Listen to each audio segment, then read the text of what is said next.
আবার যদি জোরে জোরে সহবাস করা যায় এবং দীর্ঘ সময় সহবাস করা যায় তাহলে কিন্তু যে জরায়ুর জনিপথের ভিতরে যে ওয়ালের টিস্যুগুলো থাকে এই টিস্যুগুলো কিন্তু চিড়ে যেতে পারে। আজকে আমার আলোচনার বিষয়, অর্থাৎ কোনো এক শুভাকাঙ্ক্ষী আমাকে কমেন্টস করেছেন, সহবাস করলে স্ত্রীর রক্তপাত কেন হয়। ধন্যবাদ ভাইয়া সুন্দর একটা কমেন্টস করার জন্য। অনেকেই কিন্তু এই কমেন্টসটা এখন করে থাকেন যে সহবাস করতে গেলে স্ত্রীর জনিপথ থেকে রক্তপাত হয়, অর্থাৎ পুরুষাঙ্গের মাথায় রক্ত চলে আসে। এর কারণ কি? দেশের এবং প্রবাসের ভাই বোনদের প্রতি সালাম। আসসালামু আলাইকুম। আমি প্রভাষক ডাক্তার রিক্তা পারভিন, হোমিওপ্যাথি এবং আয়ুর্বেদিক চিকিৎসক, চেম্বার সেবা হোমিও কমপ্লেক্স অ্যান্ড সেবা ডিজিটাল ল্যাব, উপজেলা মডেল মসজিদের পূর্ব পাশে শিমুলিয়া, মাগুরা। তো আসলে সহবাস করার পর যে রক্তপাতটা হয়, অর্থাৎ ব্লিডিং আফটার ইন্টারকোর্স, মানে যে সবসময় ভয়াবহ সেটা না, এটা স্বাভাবিক কারণেও কিন্তু এটা হতে পারে। তবে কারণ অনুযায়ী বুঝতে হবে স্বাভাবিক না অস্বাভাবিক। তো অনেকে দেখা যায় যে সমস্যার কারণে এটা হয়ে থাকে, আবার অনেকের এমনিতে হয়ে থাকে। এমনিতে যেটা হয়ে থাকে সেটা অস্বাভাবিক কিনা সেটা প্রথমে বুঝতে হবে। যেমন যখন প্রথম বিয়ে হয়, কারোর দেখা যায় যে একটু বয়স করে বিয়ে হয়, কারোর পিরিয়ড হওয়ার কিছুদিন পরেই বিয়ে হয়। সাধারণত 11-12 বছর বয়সে কিন্তু মেয়েদের পিরিয়ড শুরু হয়, কারণ একটু দেরিতে হয়, 12-13 বছরে হয়ে থাকে। তো এই যে প্রথম যে পিরিয়ডটা হলো তখন কিন্তু তার বয়স একদম কম, সাবালিকা হওয়ার পরে দেখা গেল 14-15 বছর বয়সে বিয়ে দিল। তা প্রথম যখন বিয়ে দেবে তখন মেয়েদের জনিপথের উপরে হাইমিন নামক একটা অংশ থাকে, অর্থাৎ সতীচ্ছেদ পর্দা যেটাকে বলে। অনেকে যেটাকে নিয়ে কমেন্টস করে থাকেন যে বিয়ে করেছি, স্ত্রীর জনিপথ থেকে রক্ত আসেনি, জরায়ের মুখ করার ছিদ্রটা বড় হয়ে গেছে, অর্থাৎ রক্তপাত হয়নি ইত্যাদি মন্তব্য করে থাকেন। এখন এই রক্তপাত তো আসলে সবসময় হবে না, কারণ প্রথমে যখন বিয়ে হবে বা 13-14 বছর বয়স, 15 বছর বয়স, তখন ছোট থাকে, জরায়ের মুখটাও তখন ছোট থাকে। আর যে সতীচ্ছেদ পর্দা, যে হাইমেনটা দিয়ে তো জরায়ের মুখ, জনিপথের মুখ আটকানো থাকে না। আটকানো যদি থাকে তাহলে মাসিক কোথার থেকে হতো? এটা হলো জনিপথের চারপাশে যে আবরণ থাকে, এই আবরণটা কিন্তু অত্যন্ত নরম থাকে। তো অল্প বয়সে বিয়ে করলে এইটা অনেক সময় চিড়ে যায়, তখন এটা রক্তপাত হতে পারে। আর একটু বয়স করে বিয়ে করলে কিন্তু তখন এদেরকে অনেক সময় দেখা যায় যে রক্তপাত হয় না, কারণ সেক্সুয়াল কারণে অনেক সময় অর্গাজম হয়, কামরসটা আসে, তো এটা হয় না। তো অধিকাংশ ক্ষেত্রেই মেয়েদের অল্প বয়সে বিয়ে হলে এই সতীচ্ছেদ পর্দাটা চিড়ে যায়, তখন রক্তপাত হয়। সেহেতু এটা ভয়ের কোনো কারণ নেই, এটা স্বাভাবিক কারণে কয়েকদিন পরে এটা ঠিক হয়ে যাবে। দ্বিতীয় যে কারণ সেটা হলো শুষ্ক জনিপথ, অর্থাৎ ভ্যাজাইনাল ড্রাইনেস। হরমোনাল পরিবর্তন, মানসিক চাপ বা মেনোপজের কারণে যোনি শুকনা হয়ে যায়।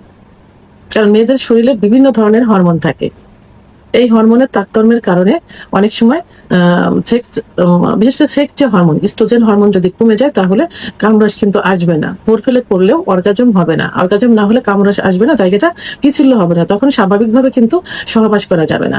তখন সহবাস করতে গেলে অনেক সময় ঘর্ষণের কারণে সেখান থেকে রক্তপাত হতে পারে, চিড়ে যেতে পারে, ছুলে যেতে পারে এবং জ্বালা যন্ত্রণাও হতে পারে। তো এর জন্য কি করতে হবে? একজন অভিজ্ঞ সম্পন্ন ডাক্তারের শরণাপন্ন হতে হবে, ডাক্তারের চিকিৎসা নিতে হবে। হরমোনাল সমস্যা হলে হরমোন বৃদ্ধির ওষুধ দিতে হবে, যেন ইস্ট্রোজেন হরমোন বেড়ে যায়, তার সেক্স উত্তেজনা আসে। আর মেনোপজের কারণে হলেও এটাও চিকিৎসার মাধ্যমে কিন্তু এটা ঠিক করা সম্ভব, কিন্তু এটা নিয়েও ভয়ের কোনো কারণ নেই। ইনফেকশন থেকে অনেক সময় হতে পারে এটা। ব্যাকটেরিয়া, ফাঙ্গাস বা ভাইরাসের সংক্রমণ হলে জনির টিস্যু নরম এবং সংবেদনশীল হয়ে যায়। তো তখন যে জনিপথের ভিতরের যে ওয়াল থাকে, ওয়ালে অসংখ্য টিস্যু থাকে, এই টিস্যুটা অনেক সময় চিড়ে যেতে পারে। তো এই জন্য কি করতে হবে? একজন অভিজ্ঞ সম্পন্ন ডাক্তারের শরণাপন্ন হতে হবে। যে ইনফেকশন আছে, অ্যান্টিবায়োটিক ওষুধ প্রয়োগের মাধ্যমে এটা ঠিক হয়ে যাবে ইনশাল্লাহ।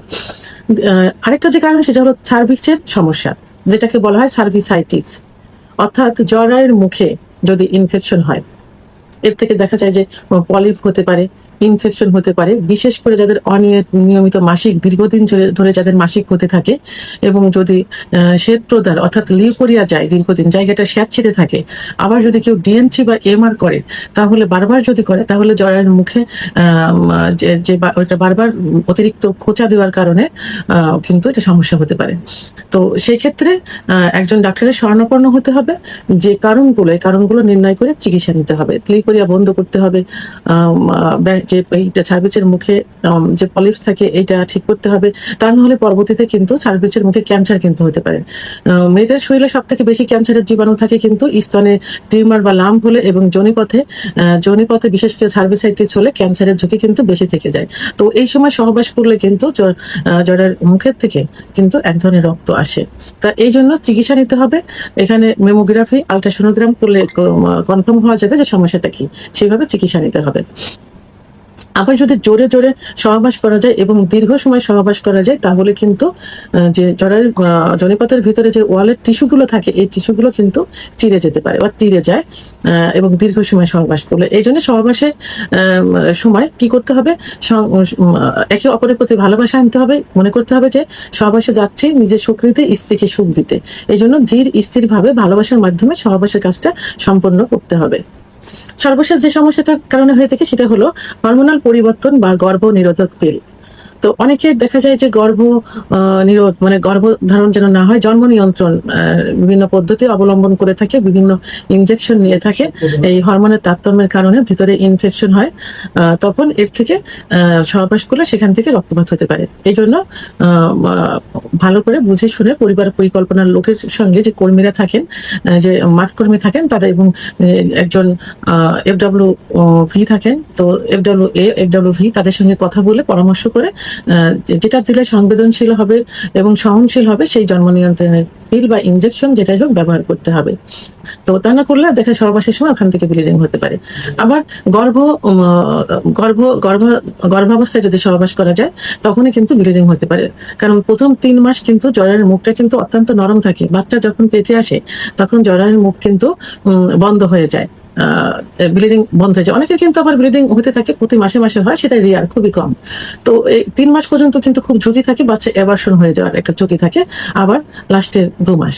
তো এই সময় সহবাস করলে অনেক সময় যেহেতু জরায়ুর মুখ নরম থাকে, ব্লিডিং হওয়ার সম্ভাবনা থাকে এবং রক্তপাত হতে পারে।